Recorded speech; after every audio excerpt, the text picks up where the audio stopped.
Welcome to Kindred. This is Lisa Reagan, and today I'll be talking with Darcia Narvaez and Gay Bradshaw, the authors of the new book, The Evolved Nest, Nature's Way of Raising Children and Creating Connected Communities. Darcia is the founder of the Evolved Nest Initiative here at Kindred World, and Gay is the executive director of Kerulos Center in Jackson, Oregon. Gay is also the author of the Pulitzer Prize nominated Elephants on the Edge, What Animals Teach Us About Humanity. Their integrative efforts to produce this work is generating acclaim from many fields of science and sustainability. Gabor Mate has written the foreword to the book, which you can read at Kindred, and Gabor champions the book for being, quote, rich in mind-boggling scientific observation that will leave the reader both humbled and grateful. The book has received numerous enthusiastic endorsements from leaders in neuroscience such as Bruce Perry, Allan Schore, Dan Siegel, and Vandava Shiva, to name just a few. You can also read the first chapter of the book at Kindred Media and read Darcia's posts on the Evolved Nest exclusively at Kindred. So welcome, Darcia and Gay. I'm very happy to have you here to talk about your Evolved Nest, Nature's Way of Raising Children and Creating Connected Communities book. And we have both of you here that you bring such and integrate such different views in this book. And the endorsements so far are extraordinary. And you can read on Kindred Gabor Mate's forward. You'll also be able to read here shortly the chapter 1 that'll help you get oriented and ready to read the rest of this amazing book. Very readable, 165 pages.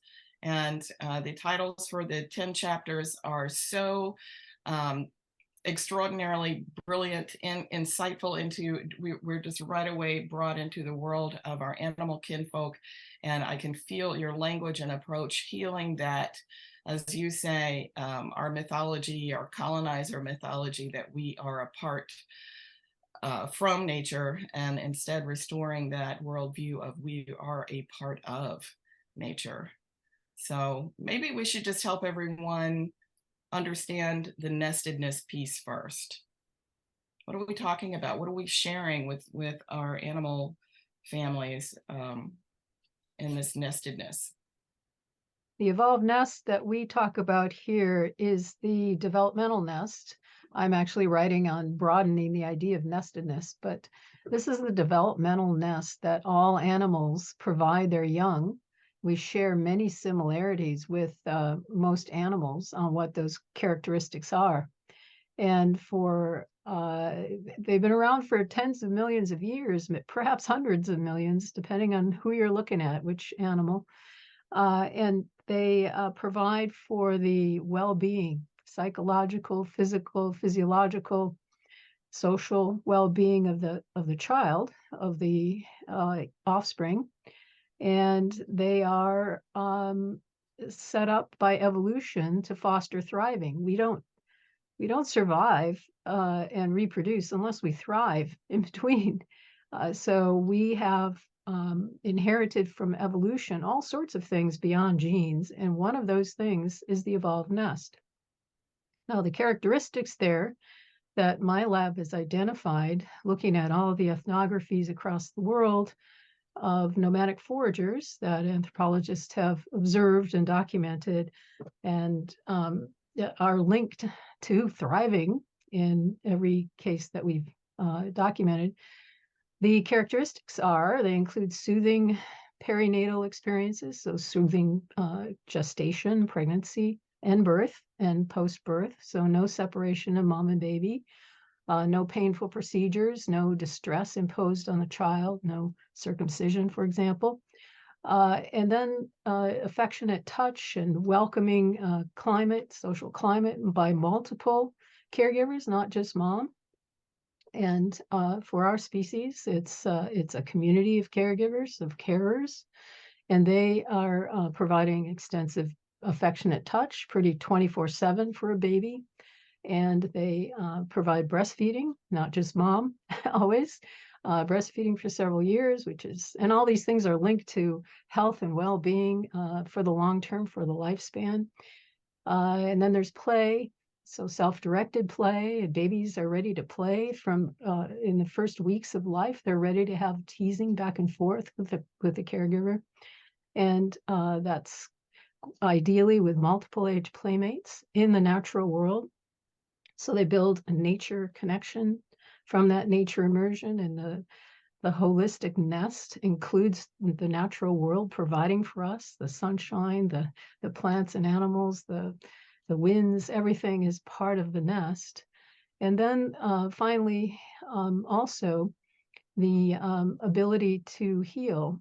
It's something that we as humans particularly need as healing practices, because we make choices and make mistakes and get caught up in our egos and forget what we're doing. And so we need regular ways of restoring a balance in our relationships, balance in our own set of feeling confident and feeling connected to the cosmos. So these are the kind of main characteristics of the evolved nest that my lab has studied for a while. And now we are, with Gay's brilliant and beautiful writing and wisdom, integrating that and showing how we evolved to be like the other animals and to be part of the earth community together. I just want to throw out a resource here, and that is the Evolved Nest Learning Center that we have on evolvednest.org. And Darcia just outlined the 9 components of the Evolved Nest. And we've packed everything we've got in there for each of those components. So there's your resource. And Gay, yes, tell us about your background. First of all, I really would like for people to understand who you are and the extraordinary work that you've done with trauma and animals. Yeah, you know, the what Darcia's talking about are really the breadcrumbs, you know, from psychology and neurosciences that have and anthropology and other disciplines, but largely those that have led the view from science, and I think generally speaking, in terms of all of us on an everyday basis, into returning to our roots, which are really our animal kin. And I would even extend to our plant kin, although that's not covered in the book. But they really sort of lead us into this, and through that, because it's a collective sanctioned process, science is, it really validates what we feel personally and as a community and as a species, this kind of resonance with our animal kin. And so essentially what we're doing is returning home and understanding that the bear in the book, or the beavers in the book, or the parrots, or the wolves, and other animals, penguins, are really part of our community, and we're getting to get to know them. I came through this, and the book is really the confluence of Darcia's seminal work and my own, which has extended, I don't know, formally for about 25 years, although personally, that's kind of professionally. And that was really trying to look at a specific incident, which was African elephants in South Africa that had, in the 1990s, got kind of sensational. They had killed over 100 endangered rhinoceroses, both the white and the black species, and it was a real puzzle. And my work, I looked at it, instead of looking at it from a behavioral or ethological perspective, like what they're doing, but expanding that lens to look at the neuropsychology. In other words, asking what's going on inside that creates these aggressive and violent individuals, young male elephants, who are for millions of years very peaceful, very pacific, very family oriented, very gentle, etc. And they're herbivores. They don't have to kill another animal in order to survive. And through that exploration, I identified complex PTSD, complex post-traumatic stress disorder. The complex meaning that they had sustained, when you look deeply into their autobiographies, they had sustained a series of absolutely lethal traumas that many humans, unfortunately, also experience. They were survived a mass killing from helicopters that were killing the families. The elephant family is the fundamental unit, is the natal family, and a baby is born. And we talk about this in the book. A baby is born into a constellation of allo mothers and a family. There's sisters and brothers and cousins and aunties. And so that's a very important dimension of the evolved nest, is that when a baby comes into the world, or even prior to that, the mother and the whole family is just this one kind of organism, and it providing support and love and care and wisdom. And so these individuals they saw their family slaughtered. They were babies. They were probably 1 to 2 years old max. And the reason why is because at that time in the 90s, actually this was in the 80s, South Africa was trying to bring into South Africa the species, the very charismatic species like lions and elephants and rhinoceroses that had been killed off. And they were anticipating the public reserves and private reserves were anticipating ecotourism, because apartheid was starting to crumble. So they were anticipating that now that these embargoes would be lifted with the end of apartheid, and ecotourism would boom, which it has. And so they didn't have any of these animals. So these babies were captured through this horrendous thing, and they witnessed this terrible thing, helicopters with, machine guns coming from the air, seeing their families killed, being tethered to the bodies of their mothers, being transported in trucks to places they never even knew. They never had any of the structure, the processes, the care. They never had any. They had maybe 1 to 2 years of that sort of nucleation of the elements of the evolved nest, but they were left on their own. And all of those are, it's not just what happened to them, but what they didn't receive. And what they didn't receive were these elements of the evolved nest that Darcia spoke about. And so they ended up, as they became teenagers, they didn't have the natal care of the mothers and the allo mothers, and that very important attachment from, you can think about it, from the brain and the emotions and everything. And as young males, the young males leave the natal family when they're teenagers, and they go off to join the older males that are called bulls, and they live with them and are mentored by them. So we can look at that as an extended sort of attachment envelope until their 30s. So these were like they're 13, 14, 15, and they never had that experience. So they had all of these traumas and deficits. And when they were 13, 14 years old, they came into premature must, which is a sexually mature time, which happens usually in their 30s, not when they're teenagers. And they ended up killing, sexually assaulting rhinoceroses. And that was over 100. So it wasn't just one. We're talking about this numbers of parks where this was experienced. So that was my work, is that I looked at this phenomenon. I had been in South Africa, heard about this, seen this, and I chose a lens that was not from behavior, like they're automatons, but rather from the psychoneurological perspective, which really came up very easily to understand that this was a diagnosis of post-traumatic stress.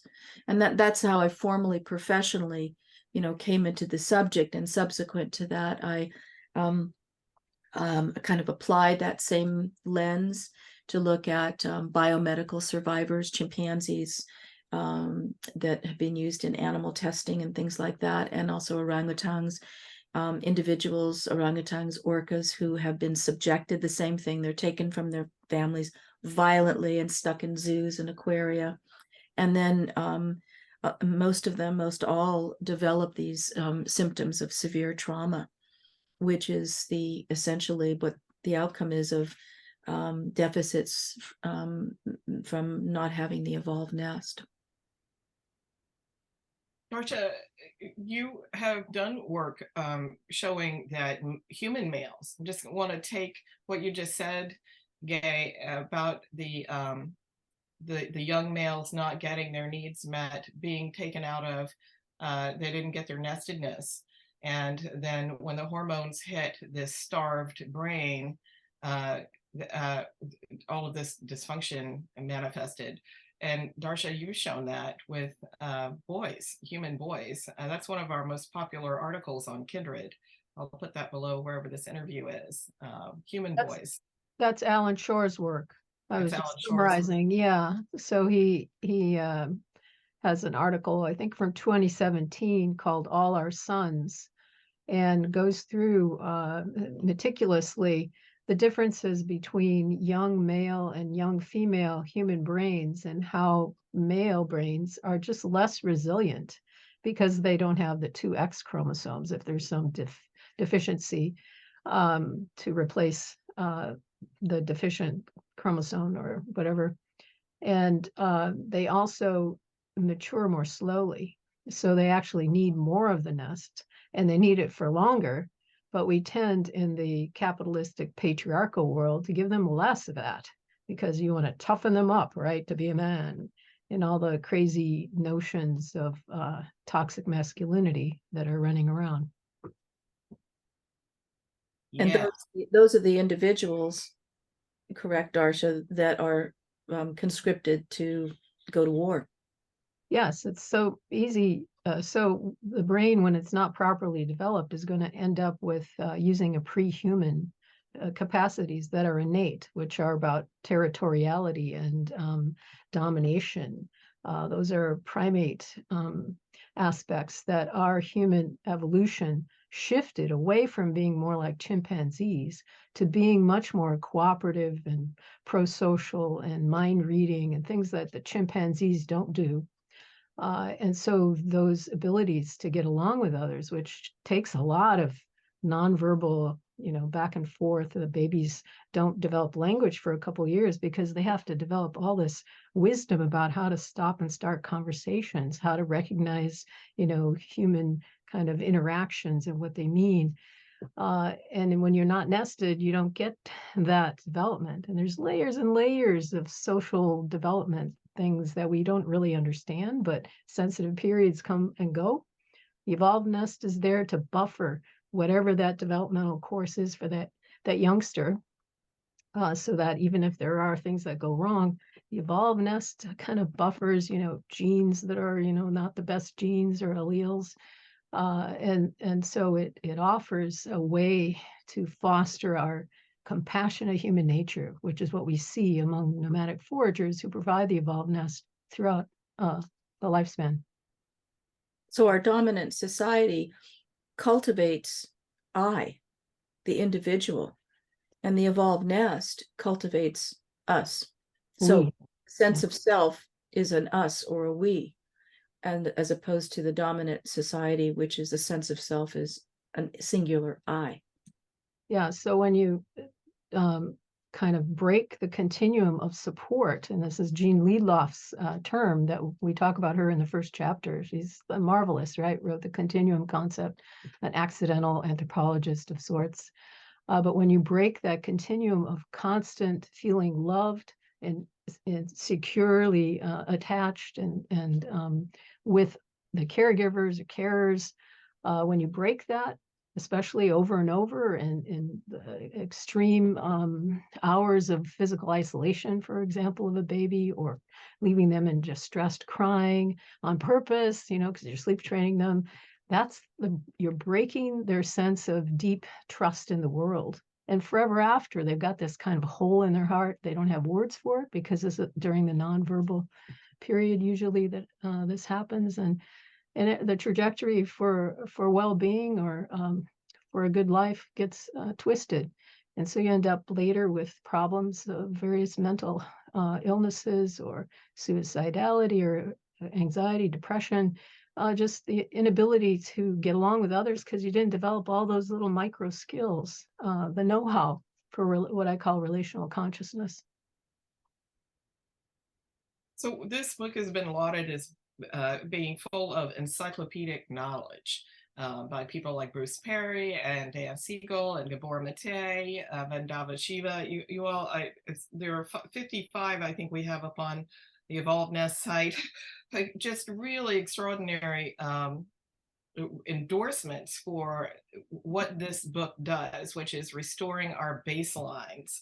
If we look, for whoever looks, whoever goes in here to see, as you're saying, Gay, what would it look like to go from the disconnected I to the we and the us, and then to look at Darcia's work with the evolved nest, and really spelling out these different components and how they show up in the animal world. But I wanted our listeners to know, even though you're going to see all those endorsements, because we're running them out on Kindred right now. I'm very, very proud of our president, Darcia, Kindred World, and this work that she's put out there. But the science is there, but the book is eminently readable and approachable, and the stories are beautiful. And I felt myself, as I was saying before we started recording, I felt my heart just opening wider and wider throughout this process. It was a really wonderful experience to read the book. I never felt like I was tripped up or lost on the hard science. All of those. It's, I think, a third of the book are the notes that you can go to. But I just wanted to have you tell some of the stories. What were your favorite stories that you put together in this book that you feel like are showing? I mean, I could name some. I love the octopus, which seems to be modeling for us somatic intelligence. And it does make me wonder, if we had access to our own somatic intelligence, what could we be? And it feels like our new story is embedded there somewhere. And what would happen if we were nested and we had access to our full capacities as human beings? But what were your favorites? Well, that's a hard one. Yeah. I am partial to bears and wolves, though, so they're part of my spirit animal family. So I love always knowing more and more about how they provide the nest, how they're morally committed really to their offspring, their children, and that they know how to live well. We have so much to learn from all these animals that indigenous people know that. Native Americans have always said that they're our teachers. They've been here longer than we have. We're the youngest of the siblings of animals on the planet. We have much to learn from the plants and from the animals. And I think they're all, the animals are inspiring in different ways. So. Gay, did you have a favorite? My favorite is the octopus. And I think, someone had asked us the other day about, well, how did you choose the animals? And I was thinking about it after we answered that really, I think organically they came out, to illustrate particular, each chapter has a theme, shared care or allo mothering or moral commitment. And I think also that was refined in the sense of the animals that emerged to be an example of that particular evolved nest element was kind of meant to be a surprise. So in the case of like wolves, it was moral commitment. And sort of like, well, the popular, and it's very much ingrained even in the science and obviously the policy where they slaughter wolves and treat them so horribly, are these vicious individuals that will kill anyone and anything, even their family, and there's fighting, and that's not true. And so that's moral commitment, is showing how deeply their society is committed to cultivating and perpetuating this very, very profound sense of community and ethics and code in that way. But I love the octopus because that one was, octopuses are cold, they're invertebrates, right? They're not mammals and fuzzy, they're not fuzzy lovey things.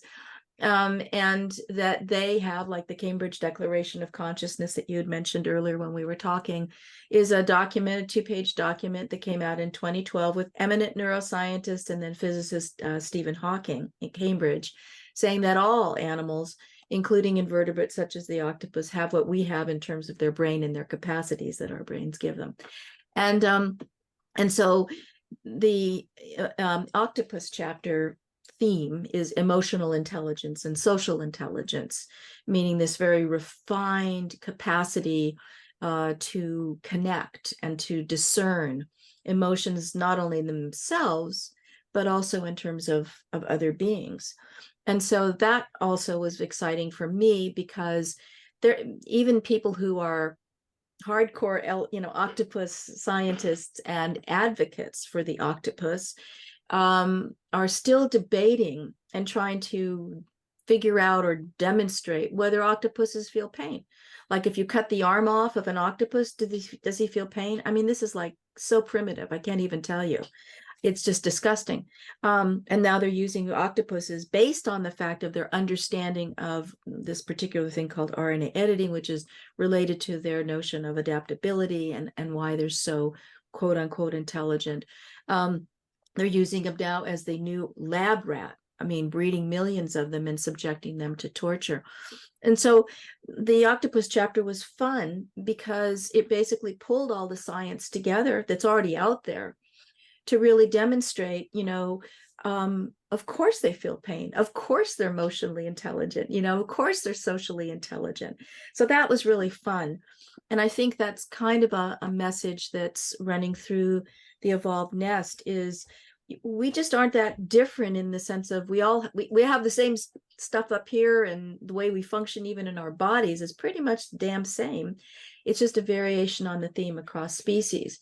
And so I think it's an important theme and message in the Evolved Nest to say we can kind of relax. We don't have to worry if we're different from animals or same. We're just all one. And it relaxes this kind of tension of separation, which has been so pervasive and so damaging, which has pitted our species against our mother, meaning nature, other animals, other plants. So, like I said, the octopus was fun because in a sense, and each chapter is like that kind of, even the bear, it's one of Darcia's favorite, should I have children? To say that, of course, there's all the, discussion and implications, which are very strong, rigorous inference from a scientific perspective. These are not just so stories. That she's reflecting on, is this appropriate time to have children? And, the notion of the responsibility of having a child, not just for her, but for the responsibility for her community and the planet. And so she evaluates, reflects on, what's my body type? So brown bears, for example, are in, Kamchatka, Russia. It's damn cold there, and it's really harsh. Do I have the wherewithal inside, mentally, physically, emotionally, everything, to be able to bring these babies, healthily into the world? They hibernate in the den, and that's when they come out, when they're born in the den, and then they come out in the spring. And is the environment there going to help support me? Because it's not just me as a mom, it's me and my environment. And that's also another kind of a theme, is that the connection, the allo mothering, the shared care. It's not just a single mother or single parent. It's all nested, pun intended, nested within this larger nesting of community, species, and the planet. Do you have something to add to that, Darcia? I thought you were. Well, she brought it up, the allo mothering. I think that's consistent for our species, especially missing today in the United States. The stress on mothers is just unbelievable, and they're shamed into thinking they have to provide everything, and that's not at all our heritage. At least for some time, we had extended families helping out a lot and modeling how to be nurturing to a baby. It's a lot of know-how that we've lost. And I think there are books now by moms who are mad about being a mother, and they're and trying to excuse, well, it doesn't matter if you breastfeed or not. This is what I looked at, this research study, and that's what it said, is like, what? So the problem with today is a lot of people just don't know the baselines. What are the baselines for being a for raising our species, our young, and what does optimal human nature look like? And we forgot all that. We think it's normal to be depressed and anxious and ill most of the time. That's all crazy stuff because we forgot. So we're trying to get people to remember our evolved nest. Other animals have it instinctively unless they've been interfered with in some way. And we, though, have interfered with ourselves through cultures, the cultural, biological, what do you call it, Lisa? What did Joseph? Biocultural the biocultural conflict. Yes. Yes. We So have our to culture, choose yeah, between our biological imperatives and our cultural imperatives. yeah. And the culture has more power right now because people are so stressed out. They don't have the know-how anymore, the personal knowledge of how to do stuff and exist on the earth without all these technological fixes, right? And pharmacological aids to get us through each day.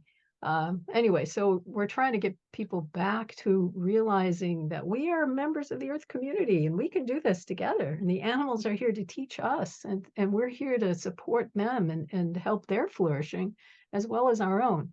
We just have to remember, we have to get back to being human again. And I think Yeah. every example really builds and shows that a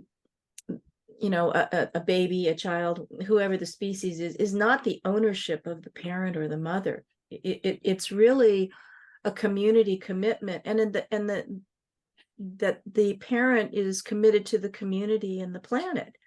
So, I think that there's a tendency in our dominating culture to really look at children in a way of almost possessions, objects, means to an end. And really what the animals show is that, no, this is just part of a community process. And the parent or the mother, whomever, is a point, a kind of a piece along the way. The child is also a piece along the way. The child is no more important than the rest of the community because they understand that this is one big organism. So it's a decentering. I think the really important lesson is there's a decentering from this sort of valorization of having a baby. It becomes more of like a, kind of like a box that you check in parts of our society, rather than understanding that this is a community effort and the baby, it's reciprocal. The baby will only do well if the community does well. And is part of the community immediately. So there's a kind of a socialism in that sense, that this is our baby, this is our community. And I think that's a really healthy thing. And of course, that is reflected in attachment theory that Darcia and Allan have written extensively about. Like for an elephant, I mean, this goes over and over and over, but like in the elephant, for example, is that if you look at it from the perspective of attachment, it's not just like mommy and baby. It's a whole constellation of attachments, which are embedded within the attachments of the community, the attachments of the land, the attachments of other animals, and on and on and on. So that's really, I think we've tried to show, is that there's this, we aren't apart from nature, as you said, we are part of, and therefore there's a decentering from these objects of mother, child, father, it's all one. And it's this beautiful, in the evolved nest elements really are kind of ways in which to help move and flow with that process. So there's a beautiful interview by a mother of a 6-year-old with the two of you. Megan Armstrong from the University of Massachusetts interviewed the two of you about this book, and it's up on Kindred exclusively. You'll find it there. And she brings to the table something so important and valuable, which is this mother of a 6-year-old who is thick in the middle of this biocultural conflict. And she is very articulate in saying, here's my experience. I'm reading your book. I know this is true for me. And then I turn around and look, but I'm here by myself. And what she gets culturally is, not only not support, but sometimes people are frightened of this idea that you're expected to have community and allo parents and that sort of thing, because it's not here. And maybe it's a trauma response, the shaming and trolling and attacking that goes on out there. Especially, I've heard in the breastfeeding community, the response is, don't stop telling those mothers to do this. This is horrible. Like, we're extending the yardstick beyond what's possible. But what we're saying is, we're saying we were never meant to do it alone. We were never meant to do this alone. And that's what is wrong. And what is the, as you like to call the evolved nest, what are the true baselines for human flourishing and wellness lifelong? And it is in this nestedness. So I like to just anyone who's already, that comes up a lot with how in the world are we going to do this? And I do want to ask you your opinion about that. How are we going to help people get their heads around nestedness? I know our public policy and institutions in America in particular, we rank the highest in maternal morbidity. New mothers are at risk for suicide in the first year. Black mothers, pregnant mothers are at risk for murder, is the #1 cause of death.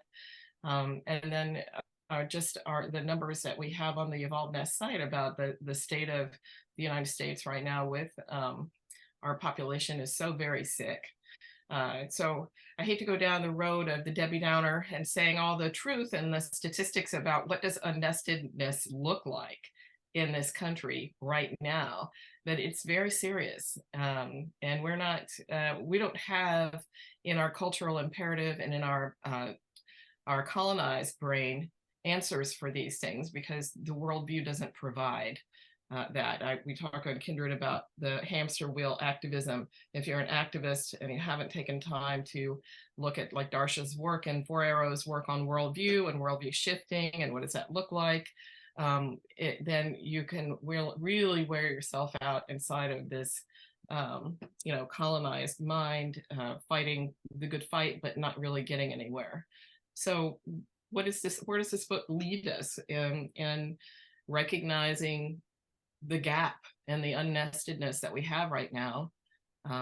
Mothers like Megan are so brave and trying to take this on and find creative ways to meet the need for the nestedness. And there are more of them, but what are your suggestions? Well, we certainly would like them to read the book and then find the inspiration to keep going in the direction of being nurturing towards their children and other children, and towards the animals and plants in the world as well. But even if you're not a parent, all of us can practice being nested and helping others become nested. We have soon coming out the Evolved Nest curriculum, which will have suggestions for what you can do in your own life to be nested, what you can do in your professional life. You can measure how nested you are in a way. So the way I look at it is each moment I can be nurturing towards those I'm with. And that means the trees, the spiders, the ants that are in the kitchen. How do I nest and nurture them and their well-being, as well as with people? And I'm responsible for my thoughts, feelings, and actions. Are they nesting actions? Are they nurturing actions and feelings and thoughts? If not, I need to shift and learn to shift my mindset towards being nurturing. So this takes some practice, perhaps. If you're all stressed out, then you have to learn to calm down.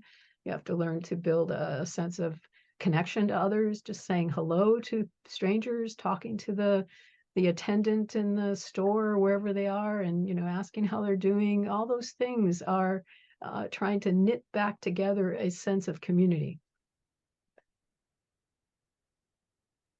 Okay. I think the primal, whatever Darcia said was exactly right. But I think a really critical thing is to focus on the primal tear, which is this illusion that we are separate from other organisms in the land.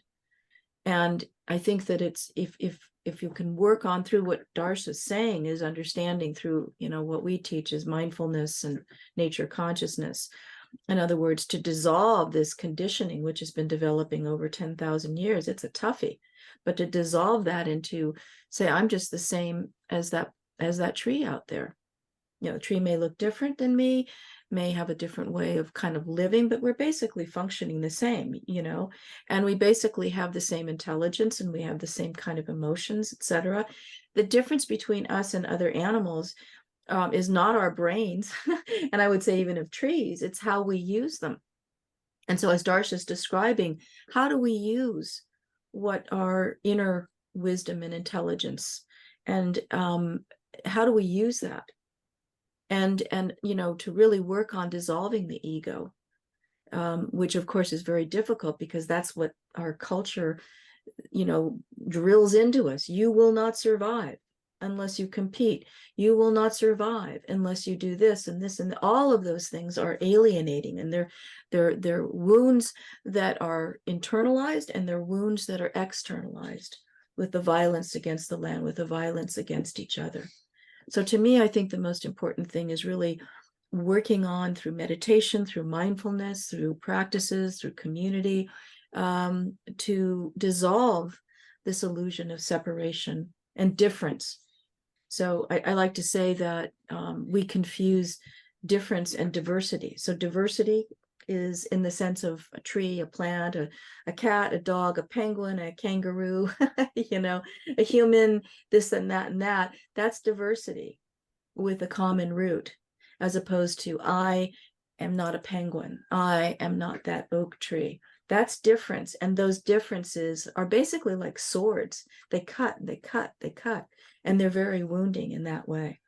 So the evolved nest is really just, kind of a roadmap. They're signposts to us coming back into ourselves, which a lot of spiritual teachings are encouraging in that way.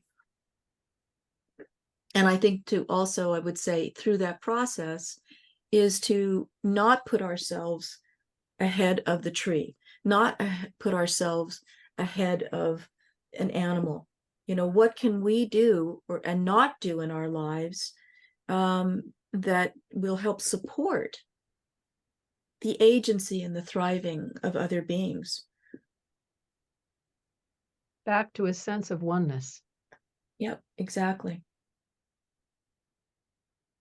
Yes, we have so many resources. I just want to, we're ending our hour here together, but I want to throw out resources. We have them in spades for you here at Kindred, and and more are always coming. As Darcia said, we have a nestedworld.org website coming out in September that's going to try to integrate a lot of what has been developed in the last year or so for you, including the curriculum. I'm really excited. This curriculum, Darcia worked with a lot of professionals who work with families. And so sometimes the families find this information and they feel like it's too late, or it's they don't have enough support, but the professionals who are working with families are picking it up and running with it. And there's been a really great team of reviewers and people who've gone over this curriculum. So I look forward to getting that out to you. Along with, there's a film coming out that's going to go with the book. Can you tell us about that a little bit? Well, the film should be out maybe in a couple weeks, certainly in September. Yeah, and that's with Sustainable Human filmmakers. And yeah, it's probably 8 minutes long, I think. Right. This trilogy of films, Breaking the Cycle, shows us what the cycle of competitive detachment that we're stuck in, and the cycle of compassionate companionship that we want to return to through the evolved nest. That the breakingthecycle.org, you can find that film there.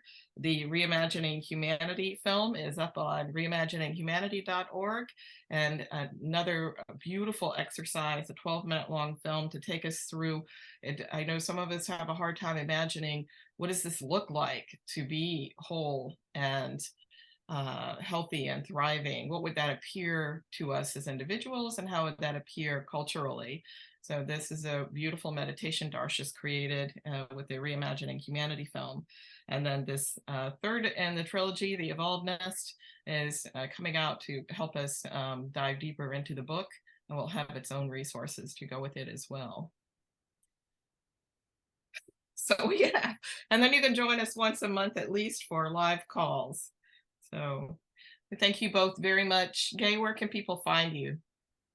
Oh, I'm the founder and director of the Kerulos Center for Nonviolence, and it's kerulos.org is a website. Okay. Or they can come to Southern Oregon where there's sanctuary. That's right. That's great. That's a beautiful website. I love the Kerulos Sanctuary website. So, all right. Darcia, did you have anything else? Any last words before we part? No, but thank you so much, Lisa, for all your leadership here and your wisdom. We really appreciate it. Yeah, thank you, Lisa. Thank you, Thank Dar. you for the beautiful book. Thank you both so much. All right, take care. Take care.